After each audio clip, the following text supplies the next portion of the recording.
দর্শক, বন্যার আরো খবর জানাতে কুড়িগ্রাম থেকে যুক্ত হবেন সহকর্মী আব্দুল কুদ্দুস চঞ্চল।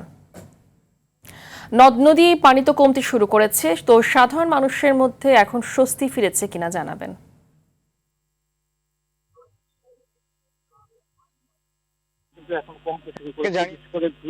সবকটি নদ নদীর পানি কিন্তু এখন কমতে শুরু করেছে, বিশেষ করে দুধকুমার নদী যেটি কিন্তু থেকে কমছে।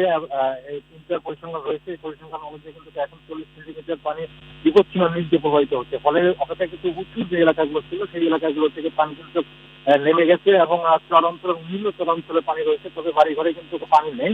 বাড়িঘরে আশপাশ দিয়ে পানি রয়েছে। তো এতে কিন্তু এই করে এখানকার যে নিম্ন অঞ্চলের ফসল রয়েছিল, আবাদি ফসল, সেই ফসলগুলো কিন্তু এখনো পানি নিমজ্জিত রয়েছে। বিশেষ করে পাট, আউশ ধান, বড় আমন বীজতলা এবং শাকসবজি।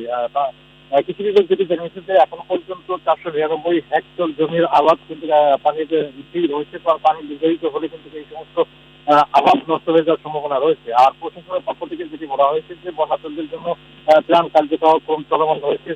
শুকনো খাবার, নগদের টাকা এবং চাল বিতরণ করতে আমরা দেখেছি বিভিন্ন জায়গায়। বিশেষ করে নাগেশ্বরী এবং ভুইমামারী দুধকুমার অববাহিকার প্রায় 18,000 মানুষ কিন্তু এখানে পানিবন্দী হয়ে পড়েছিল।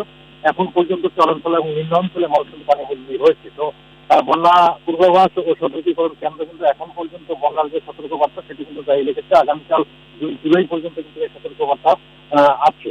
তো এই ছিল আমাদের কুড়িগ্রামের বন্যা নিয়ে সর্বশেষ খবর। ধন্যবাদ আপনাকে।